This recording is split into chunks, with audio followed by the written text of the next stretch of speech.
I mean, with all the potential, issues that could be dealt with in school, real threats, bullies. I mean, whatever the issue is.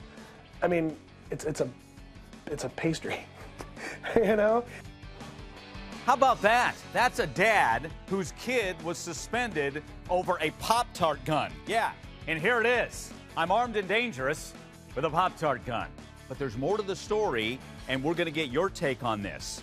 Pop-Tart gun, real threat, or silly? And again, there's more to the story. So here's the deal.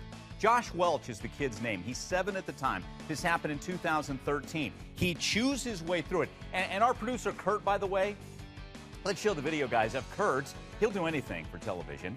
Chewing his way through. This is video of the kid, by the way, Josh. But anyway, Kurt did the same thing. Ends up fashioning a Pop-Tart into a gun. And that's what happened. So what happened to Josh, as you see Kurt reenacting this? Little Josh was suspended for a couple of days because the school said this was a threat. Now, I know your first comment is, what? Over a pastry? You agree with the dad here, and there you see the threat, the Pop-Tart gun. And here's the kid. By the way, little Josh, as we're finding out, though, and here's the update to the story. This happened in 2013. There was a hearing to see if this was going to be taken off of his record, and the school said no.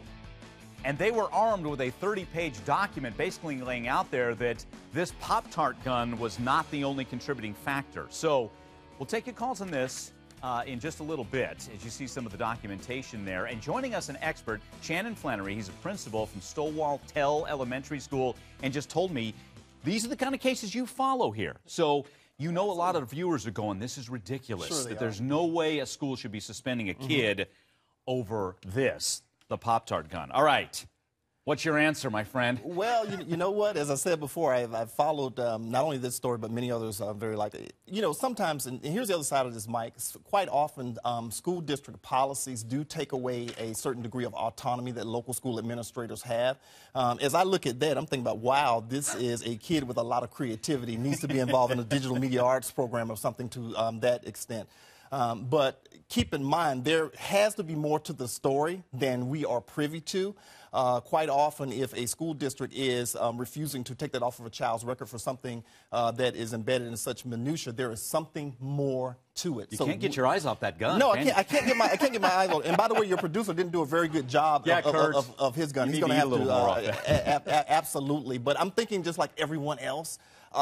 First of all, the child's being suspended for something that has absolutely is presenting no threat to anyone anywhere. So we have to exercise a little better judgment. But as I said previously, there must be something in addition to what we're seeing. The fact that what school districts sometimes do is if we have a pattern of behavior, we're going to go ahead and cite that. So if something else does come up, we're saying this just didn't start on this one occasion. We saw the signs, and society right now is screaming, we must look for signs. So obviously, in the opinion of either the school district or the local school administrators, this is somewhat of a pattern. Okay, now the school did to that point. The school came to this hearing with a 30-page document laying out there this Pop-Tart gun. Here it is again. Not the only contributing factor. Let me read over some of the things that they note. That there was a pattern of threats to students. He threw a chair at a classmate or classmates, punched other students in the face, and then the day after the Pop-Tart incident, he aimed the pastry gun at students and made a gun noise. So, and we'll hear from the little guy here in just, well, let's listen to him. Here's what he had to say about the incident, Shannon, then we'll get your take on it. It was already a rectangle. I just kept on biting it, tore off the top of it, and it kind of looked like a gun. But all I was trying to do was turn it into a mountain, but it didn't look like a mountain, really. And it turned out to be a gun, kind of. So there you go. He doesn't even claim he was trying to make a gun out of it. So there's the two sides. Right. A 7-year-old explaining that he wasn't even going for a gun. He was just chewing his way to a mountain, and it turned into a gun. But then the school comes with a 30-page document laying out other things that this little guy has done. Yeah. So are you with the school in not taking it off his record? Let's get to the bottom line here. Well, I think I would have to support the school in this particular case. They laid out their evidence, per se. He said it was not a gun. However, he made the gun noises to insinuate. Again, there is probably perhaps even more that's in that 30-page document that, for confidentiality reasons, that the public does not have knowledge of. If they're going to make that a part of his record, believe me, Mike, it's for a particular reason. Other than that, this is just a case of just terrible judgment. Got it. So What does that mean that this is on, I think he's on 9 years old now, that this is on his record? How damaging is that to have that on his record? Well, it's the only time that it would be damaging if there is a situation, let's say he goes on to middle school or high school and you have this pattern.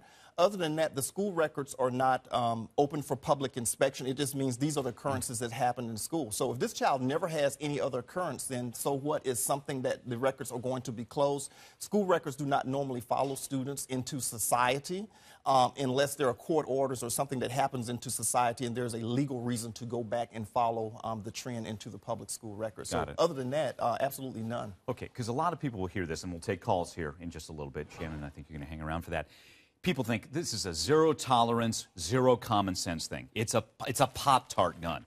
And we've seen that. You and I have talked about that. We talked about that previously. So where does this figure into all of that? Well, as I said before, local school leaders have to have a certain degree of autonomy to be able to look at each case on an individualized basis. Let's say if another child does the absolute same thing but does not have the history, as what I understand this child has with the history of negative behavior, the school leaders must have the autonomy to be able to apply the appropriate disciplinary measures specifically for the situation and basically a totality of circumstances for each individualized occurrence. There you go. Okay, we want to hear from you on this one. So as I mentioned, we'll take your calls over this, the Pop-Tart gun. You look at it, it's like, I want to take a bite. Kurt's already done that for us. But bottom line, Pop-Tart gun, real threat or just plain silly?